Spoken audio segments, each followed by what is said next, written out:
Hello my dear students, as you know हम business study का chapter consumer protection पढ़ रहे हैं और आज इस चैप्टर का पार्ट 2 में आपको करवाऊंगी।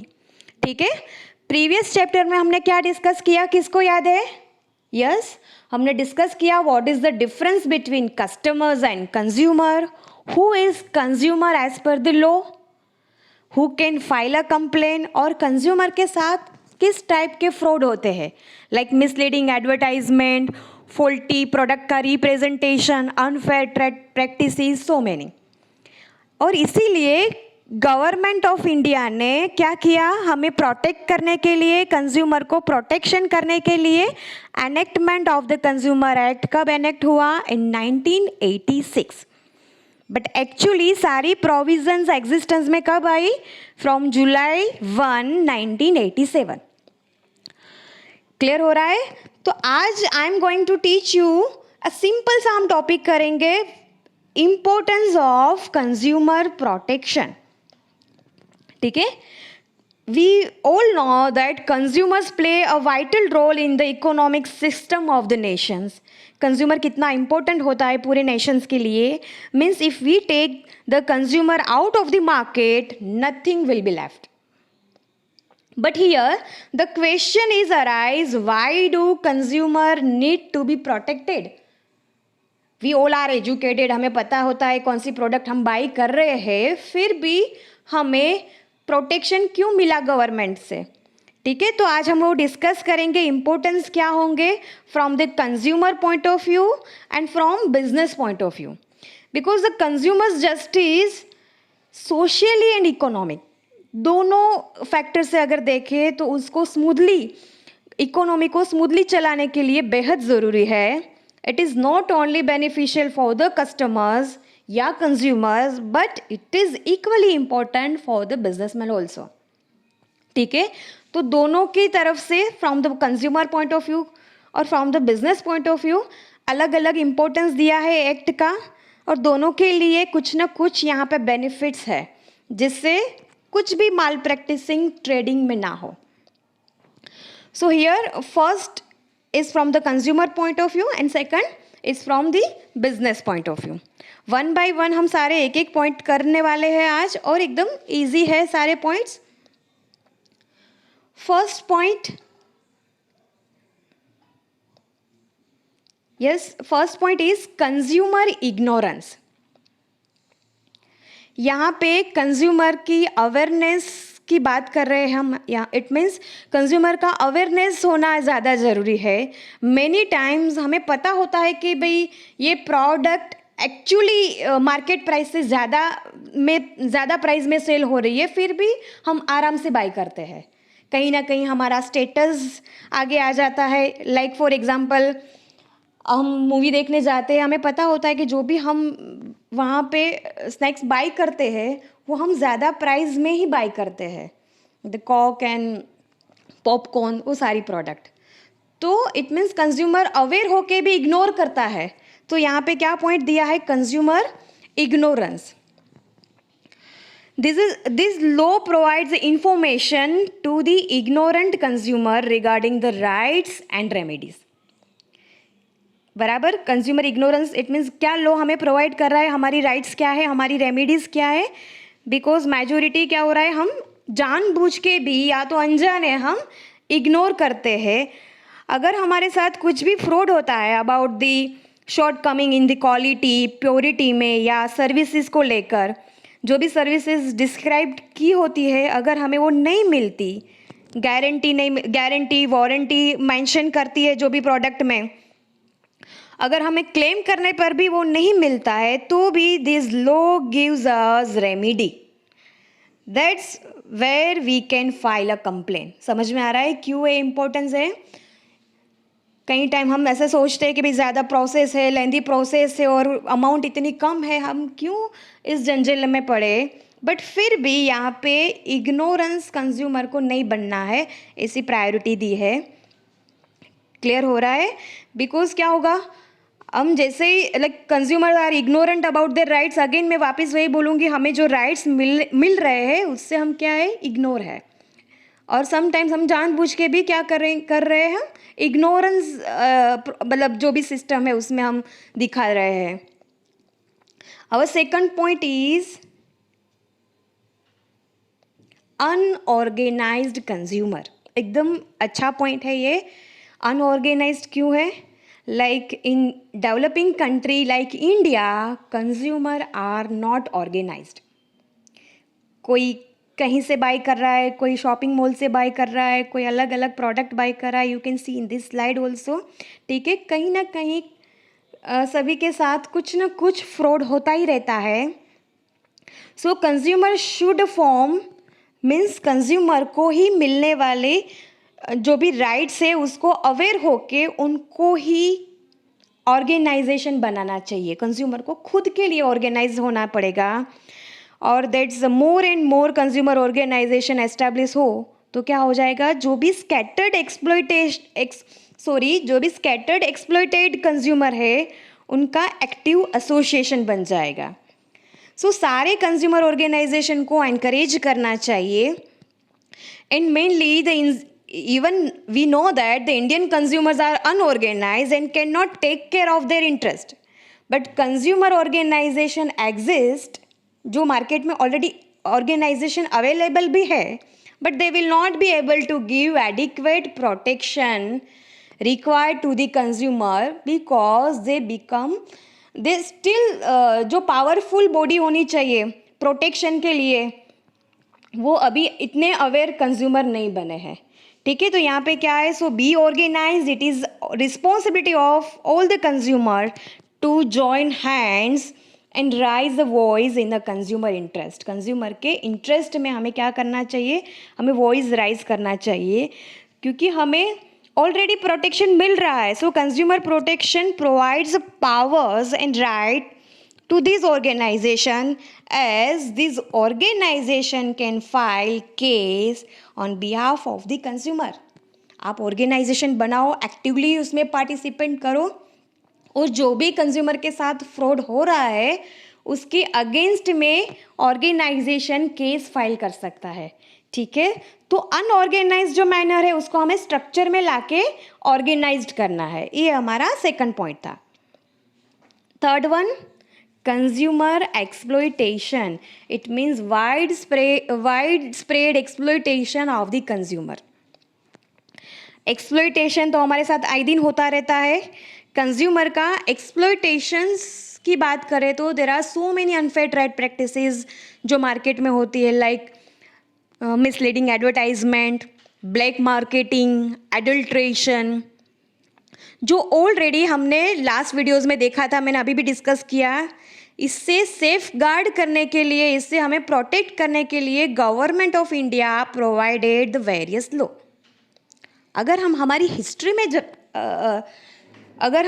हिस्ट्री में भी जाए तो इन कौटिल्यज अर्थशास्त्र में भी consumer protection, regulating trade practices, even ये जो कंज्यूमर के अगेंस्ट जो भी क्राइम होता है उसको क्राइम की तरह दिखाया है और सारे पॉइंट्स को प्रायोरिटीज़ दिया है.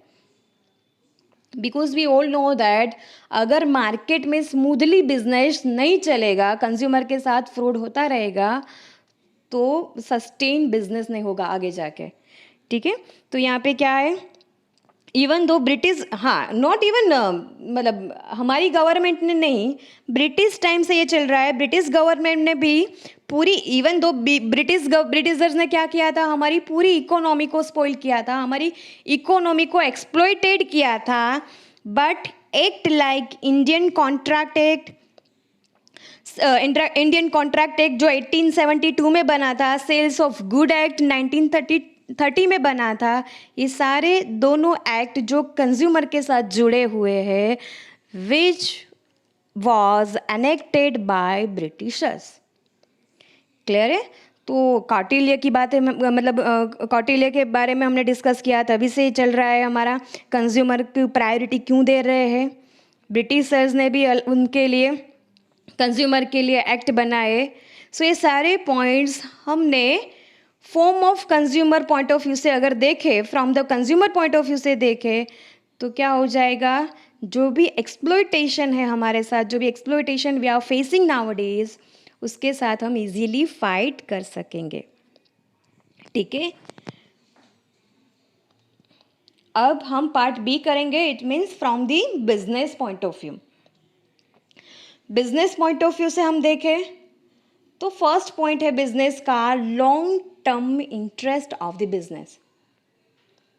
Long term interest of the business, business अगर आप स्टार्ट करोगे मार्केट में तो ऑब्वियसली आप सिर्फ सर्वाइवल के लिए नहीं, आप एग्जिस्टेंस मेंटेन करने के लिए मेंटेन करने के लिए सोचोगे, लॉन्ग टाइम के लिए मार्केट में आपको रहना है।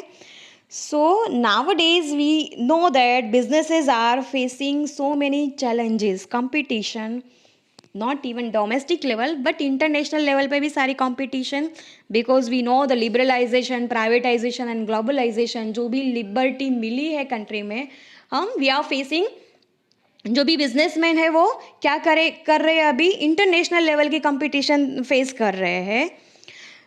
तो न्यू कस्टमर्स, मतलब acquiring a new customers and retaining it's very difficult. इस कंपटीशन का माहौल, इस जो भी कंपटीशन का अभी माहौल चल रहा है, इसमें न्यू कस्टमर्स को एक्वायर करना और उसको मेंटेन करना, it is very difficult. So satisfying consumers are playing crucial role. Yes, satisfying consumers are playing crucial role because जो भी satisfied consumer होता है वही हमें रिपीट सेल ला के देता है।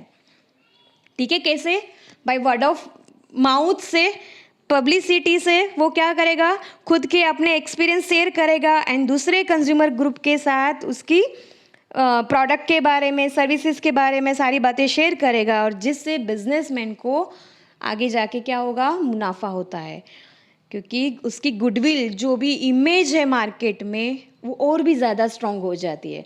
तो आपके एग्जिस्टिंग कस्टमर्स है, उनको जो भी आप मेंशन कर रहे हो प्रोडक्ट में या तो सर्विसेज में जो भी डिस्क्राइब्ड कर रहे हो, वही आपको goods, quality goods and services provide करनी है, जिससे आपकी मार्केट में इमेज और भी स्ट्रॉन्ग हो। ठीक है, सेकंड पॉइंट है हमारा, business uses society's resources.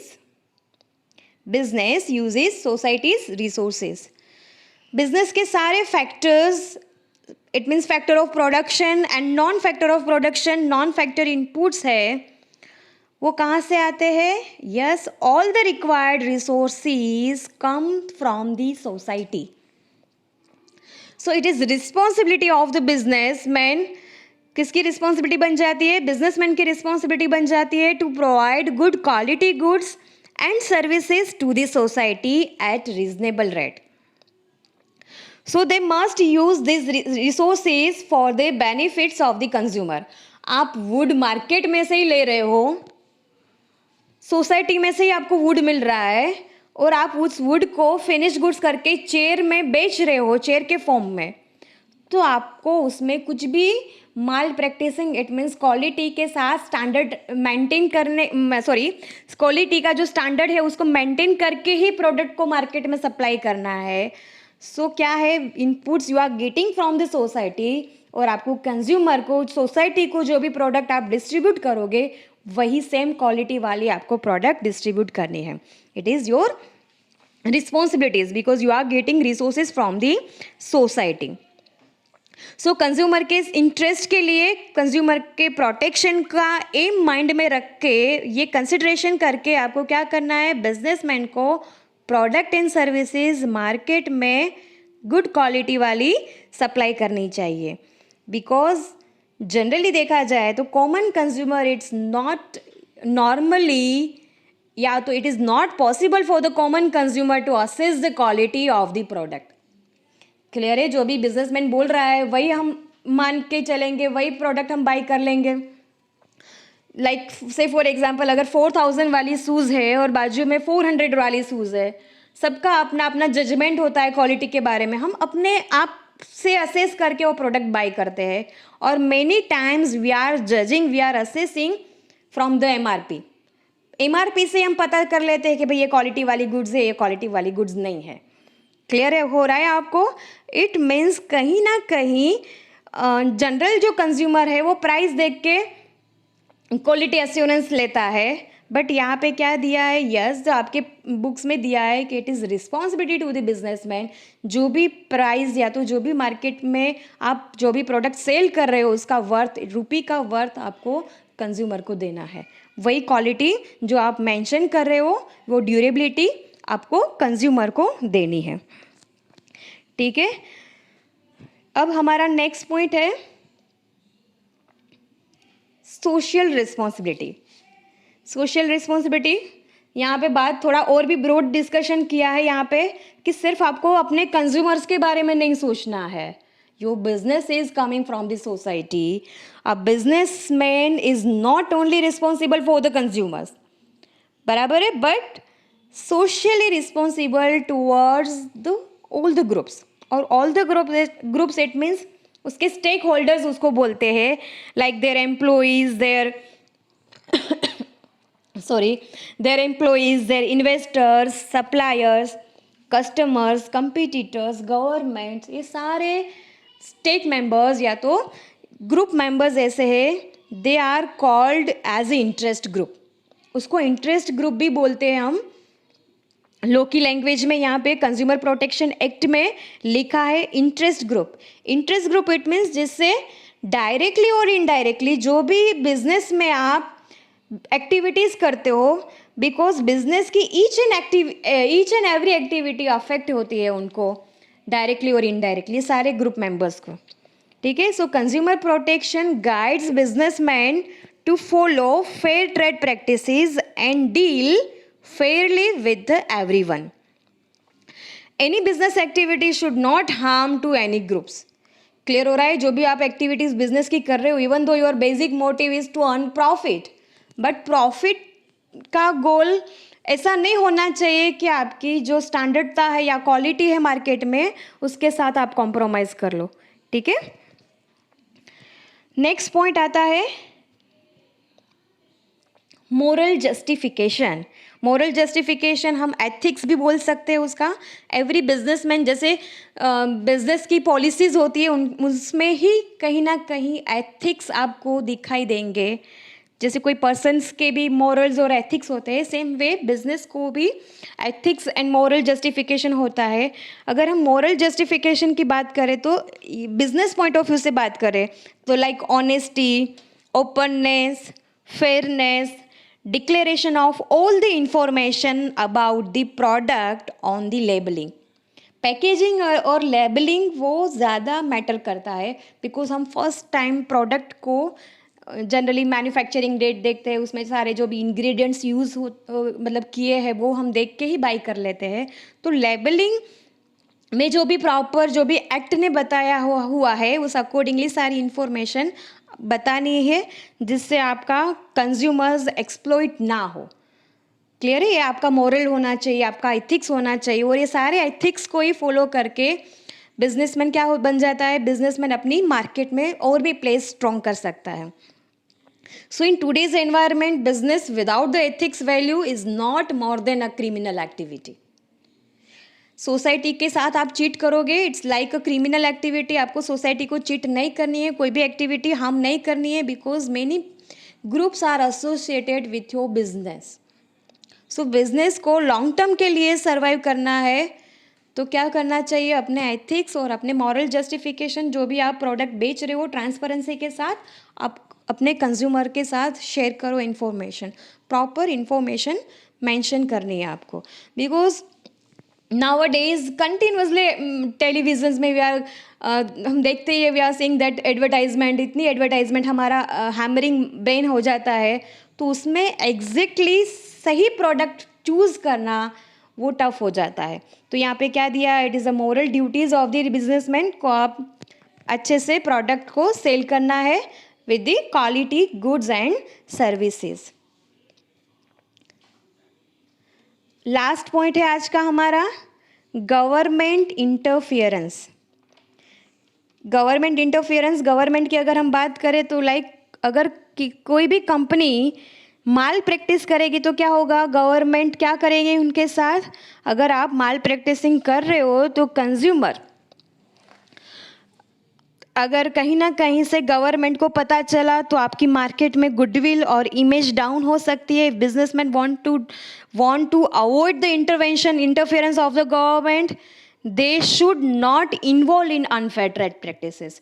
Government का इंटरफेरेंस नहीं चाहिए, तो आपको अच्छे से जो भी गाइडलाइन है गवर्नमेंट की वो फॉलो करनी है. Government interference may spoil the image of the business. So businessmen should voluntarily involve in the activities which protect the interest of the consumer. So सिर्फ कंज्यूमर को ही अवेयर नहीं होना है अपने राइट्स एंड रिलीफ के लिए, बिजनेसमैन की भी ये ड्यूटी है कि वो जो भी गवर्नमेंट ने जो लॉ बनाया है उसको फॉलो करे. Being a responsible businessman, consumer को good quality goods and services provide करनी है. ठीक है, तो आज गवर्नमेंट इंटरवेंशन भी हो गया. कहीं ना कहीं गवर्नमेंट, कंज्यूमर्स, बिजनेसमैन, एम्प्लॉइज़, जो भी हमने स्टेक होल्डर्स के बारे में स्टेक मेंबर्स अभी देखे, वो सोसाइटी से ही क्रिएट होता है, सोसाइटी से ही इमर्ज होता है, और बिजनेसमैन सोसाइटी से ही आगे बढ़ता है. तो हमें क्या करना है यहाँ पे, कंज्यूमर एक्ट का मेन पर्पज़ ही ये है कि उसको जो भी कंज्यूमर को बेनिफिट मिल रहा है उसका प्रोटेक्ट करे. ठीक है, for the interest of the business and for the interest of the consumer. तो आज हमारा ये टॉपिक यहाँ पे फिनिश होता है. इस पॉइंट से हम अभी कोई भी केस स्टडी डिस्कस नहीं करेंगे. नेक्स्ट जो भी हम टॉपिक करेंगे उस पर हम कई सारे प्रैक्टिस करने वाले हैं केस स्टडी की. लास्ट जो लेक्चर था एक बार आप वापस रिफ़र कर लेना, उसमें कई सारे बेसिक जो डिफिनेशन दी है, who is consumer and who can file a complain, ये सारे इंपॉर्टेंट पॉइंट है. ठीक है, थैंक यू, थैंक्स, बाय.